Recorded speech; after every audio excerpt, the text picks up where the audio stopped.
Malta has one of the best travel documents of any passport in the world.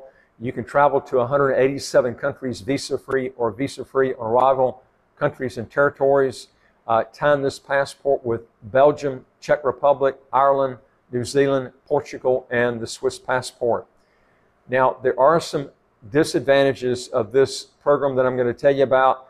They do have other residency type of investment type programs in Malta, but they're quite a bit more. This one just came out, and it's the thing I do like about it, it has a real low amount to get in, okay? But you're going to have to start a business up there. And there is some drawbacks to this. Whenever you see low amounts, you're always going to have some sort of drawback. Either it's a language barrier issue, it's this, that, or the other. You don't have that with Malta. Malta is an English-speaking country.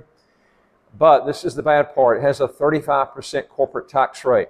Now, the thing is, though, that tax is only on the corporation if you're careful about remittances of money, because Malta has a non-dom status tax system, which remittances is roughly right around 15%. But you can control that if money is actually brought in before the residency period starts. The other ways, I've got other videos on that. You can look at that, how to keep your taxes.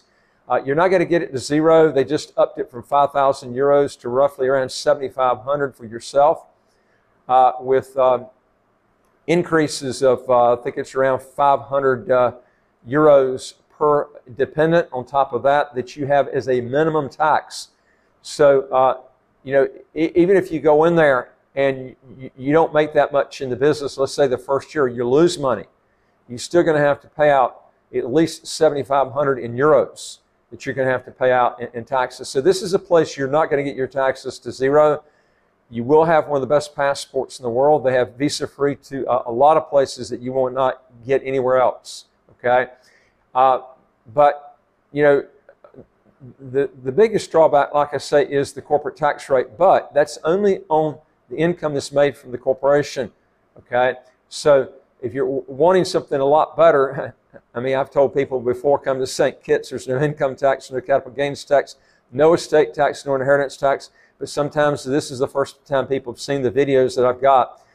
So, you know, St. Kitts is by far a lot better. The visa-free travel is not quite as good as, you know, is Malta, because you're looking at, you know, roughly 162 countries, visa-free or visa-free arrival countries and territory with the St. Kitts and Nevis passport. And it covers just about every place that I would want to go, okay? So, you know, it's just not going to, it would not affect me. Some other people it might, but it doesn't affect me at all. So, you know, this is what you're going to have to look at, is the visa-free travel, okay? Now, taxes, there's no comparison. St. Kitts has got the golden standard, being that it doesn't have an income tax. You can get the passport really quick, like as quick as 45 to 60 days. So these are some things that you need to think about. But some people want that extra free travel. That some people want that that European passport. You know, but the problem that you're going to have with this also is if the EU ever comes out with a taxation based on citizenship taxing your worldwide income, even if you don't live in Malta. All right, now there are ways that you can, which I'm not going to go on this video, but there are ways you can get residency in Malta, okay, outside of their citizenship by investment. Remember, I'm talking to you about a residency by investment here, not a citizenship by investment. Citizenship by investment, you're looking at over $1 million US.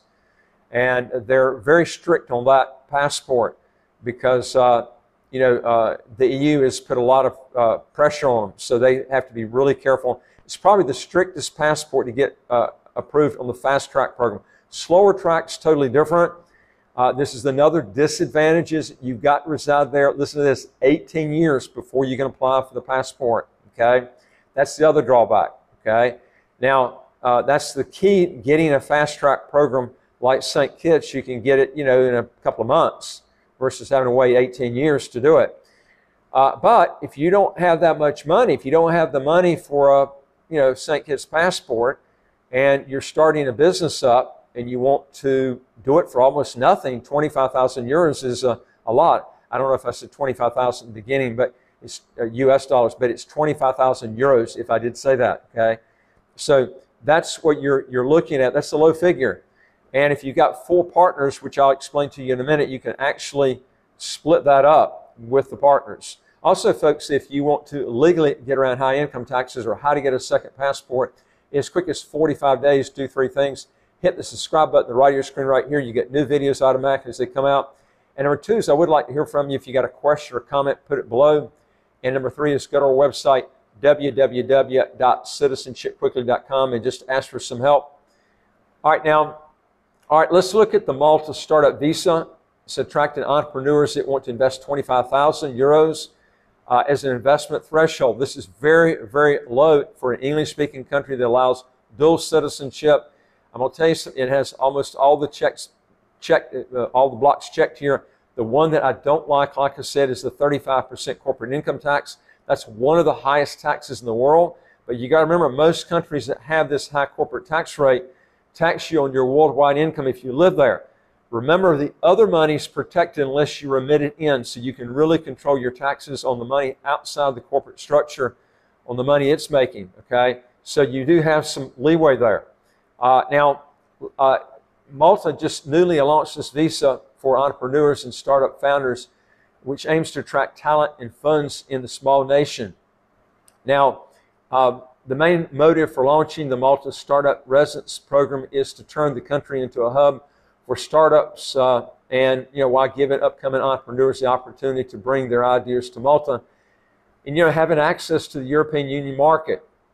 Now, the new visa is open to non-EU entrepreneurs seeking to set up their business operations in Malta, granting them a 3-year residency visa that can be renewed for another 5 years. In addition, increasing Malta's business competitiveness among its EU peers, the Startup Residence Program aims to expand its tax revenue. And this is why they're giving people maybe benefits like the non-dom program. They're just trying to get a lot of people to bring their money in there. Now, and also hire more people. Now, the program is another step towards increasing Malta's competitiveness in the area by providing a residence permit to founders, employees, and family members of the startup. Now, beneficiaries would need to be having a tangible presence in Malta, including paying taxes here, thus increasing tax revenue to the island. Now, let's talk about the eligibility conditions for Malta's startup visa. Now, applicants must demonstrate their intention to launch a viable business or scale up an existing startup in Malta to qualify. Founders must be running a company registered within the preceding 7 years. Also, the startups cannot be the result of a merger or the acquisition of another business. It's going to have to be a startup, okay? The startup's product or service must have the potential to generate income from various geographical markets and be new, innovative, and substantially improved compared to similar products in the market. Now, the minimum investment amount to qualify for the visa is only 25,000 euros, enabling 4 co-founders to apply for the startup visa. Any additional co-founder will result in an added cost of 10,000 euros. The program is not open only to founders of the enterprise, but also to co-founders, core employees, and their immediate family members. Now, they would all receive a Maltese residence card granting them the right to live in Malta and to travel within the Schengen area without a visa. Now, Malta and the EU must not have rejected the investors' previous residence or citizenship applications. However, citizens of Afghanistan, North Korea, Iran, Congo, Somalia, South Sudan, Syria, Yemen, and Venezuela are not eligible to apply. This is going to be a lot more stricter than your average residency by investment coming into this. Now, what are the advantages that Malta's new investor visa offered to entrepreneurs? Malta is particularly interested in attracting startups working within certain industries, including manufacturing, industrial services, software development, eco startups, and biotech. Malta offers various competitive advantages, which have been attracting private individuals and businesses to move to Malta. Now, the country is a stable jurisdiction forming part of the European Union and strategically located in the Mediterranean Sea, making it an ideal bridge between Europe and Africa. Now, Malta is connected with daily air-sea links and logistics transshipments in Europe, Asia, Africa, and the Middle East. Now, both professionals agree that Malta's other main advantages are that its official language is English, making it easier to conduct business with companies across the globe and existence of a skilled workforce. Now, I'll tell you something too, folks. I can't overemphasize having a place where everybody just about speaks fluent English. I'm going to tell you something. You need to put this top on your list. I'm not saying you got to pick it, but I'm saying I would be putting this on top. Now, I do like St. Kitts better because not only is it English speaking, but there's no income tax, no capital gains tax, no estate tax, no inheritance tax. These are the advantages that St. Kitts, the residency by investment, has over this program. And there are other ones too, which I've put on other videos. But startups can access a bilingual and skilled workforce, giving entrepreneurs the required administrative and operational support. The country also boasts a pro-business environment with a number of government entities in place to support businesses with incentives and European Union funded opportunities. Now, I would strongly again urge you to look at this. I will also tell you that other places that are real good is if you're just looking not for the citizenship, but you're looking for residencies, places like Malaysia that has a territorial tax system. Other places are like the Philippines, has real low labor laws as far as labor cost. And also your labor laws are real good there too in the Philippines. St. Kitts has got a real good residency by investment program. St. Vincent and the Grenadines is another one. I've got other videos on that. It's another good one.